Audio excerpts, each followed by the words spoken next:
नमस्कार मित्रों, रियल वाला न्यूज़ में एक बार फिर आपका स्वागत है। और आज हम बात करेंगे एक ऐसे बाबा की इसकी 100-200 करोड़ की प्रॉपर्टी ने उसकी संपत्ति अगर देखा जाए तो हज़ारों करोड़ की है। और वो खुद का अपना एक देश बनाने का दावा करता है और उस पर रेप और मर्डर के भी केस हैं और वो जेल भी जा चुका है। तो एक ऐसे बाबा हैं स्वामी नित्यानंद। नित्यानंद की गिनती जो है देश के सबसे अमीर बाबाओं में होती है। यह बात अलग है, वह फिलहाल भारत में नहीं है। खबरों के मुताबिक नित्यानंद के पास लगभग 100-200 या 500 करोड़ की नहीं बल्कि हज़ारों करोड़ रुपए की दौलत है। इसी दौलत के बल पर वह अपना अलग देश बनाने का दावा ठोक चुका है। लेकिन क्या आपको पता है कि नित्यानंद आखिर क्यों भारत से फरार हुआ? 2019 में भारत से भाग चुके नित्यानंद पर रेप और किडनैपिंग जैसे कई बड़े गंभीर आरोप हैं। आज खुद को संत बताने वाला नित्यानंद आखिर कौन है, साथ ही जानेंगे उसकी नेटवर्थ दौलत के बारे में भी। 2010 में नित्यानंद पर एक आरोप लगा और वहीं से स्वामी नित्यानंद की क्राइम कुंडली खुलना शुरू हो गई। 2019 में नित्यानंद भारत से भाग गया और उसने दक्षिण अमेरिका के इक्वाडोर में एक बड़ी ज़मीन खरीद ली और इस जगह पर उसने कैलासा बसा लिया और बाद में दावा किया कि वह एक अलग देश बना रहा है। 2019 में जब बाबा देश से फरार हुआ तो मीडिया रिपोर्ट्स में अलग अलग दावे किए गए। रिपोर्ट्स में कहा गया कि नित्यानंद का पासपोर्ट 2018 में एक्सपायर हो गया था। फिर सवाल उठे कि क्या नित्यानंद ने जाली पासपोर्ट बनवाया और फिर देश से फरार हुआ।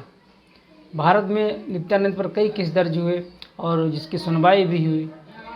ऐसी खबर आई कि वह नेपाल के रास्ते इक्वाडोर भाग गया।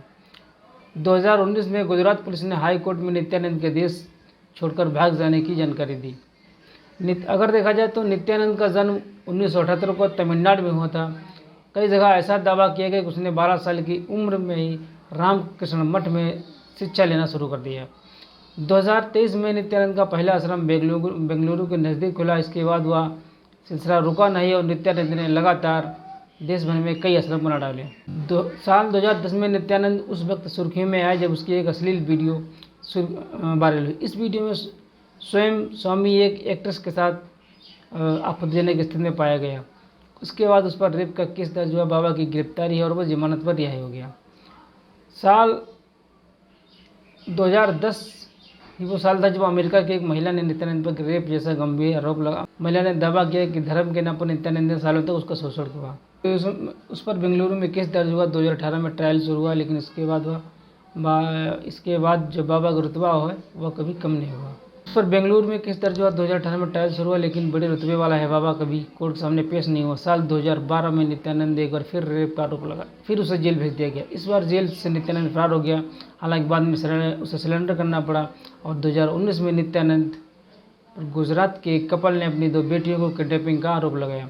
मामला दर्ज हुआ और हाईकोर्ट में याचिका दायर हुई। इन लोगों ने अपनी बेटियों को नित्यानंद द्वारा जबरन बंधक बनाए रखने का आरोप लगाया और कस्टडी मांगी।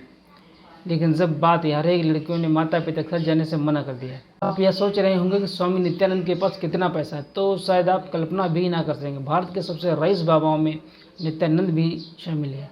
उसके पास बाबा रामदेव, श्री रविशंकर, आसाराम, राम रहीम से कहीं ज़्यादा दौलत है। रिपोर्ट्स के मुताबिक नित्यानंद की नेटवर्थ करीब 1000 करोड़ से लेकर लगभग 10,000 करोड़ रुपये तक की है। इतनी अकूत दौलत के चलते ही नित्यानंद इक्वाडोर जाकर एक अलग द्वीप खरीद सका और अपना अलग देश कैलासा बनाने का दावा ठोक रहा है।